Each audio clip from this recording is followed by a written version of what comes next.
The sun in Montana doesn't rise. It spills. Spills like a slow golden river over the hills, through the cottonwoods, across the sleeping fields.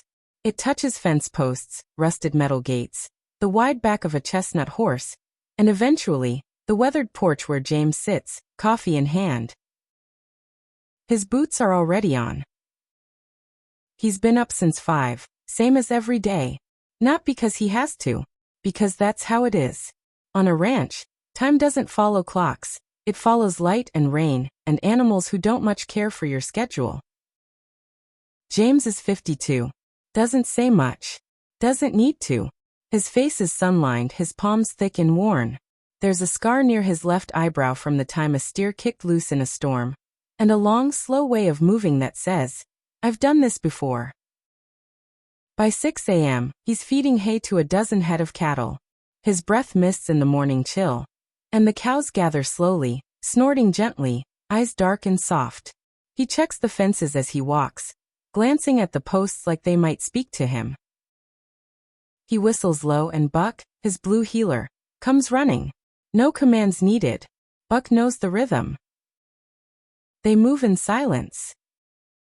The fields stretch for miles, pale golden green, with the snow-capped Bitterroot Mountains in the distance. A hawk circles. Somewhere, a tractor hums. James rides out to the northern pasture just before mid-morning. His horse Daisy is calm, sure-footed. She knows the way. They check the herd, then head to the creek to clear a fallen branch. The air smells of sage and pine, and the wind carries stories older than fences. At noon he returns to the house. Lunch is simple: eggs, toast, beans. The kitchen is quiet. A radio plays old country songs that crackle with static. He eats by the window, watching dust twist on the road. Sometimes he writes. Not poems, exactly. Not stories.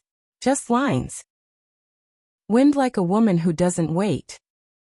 Fence needs mending near South Ridge. Don't forget to call Nate.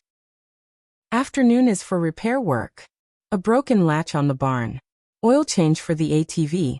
A chain to fix on the gate. He moves slow but steady. Nothing is rushed. Everything gets done. By 4 p.m., he's at the East Corral, working with a new colt.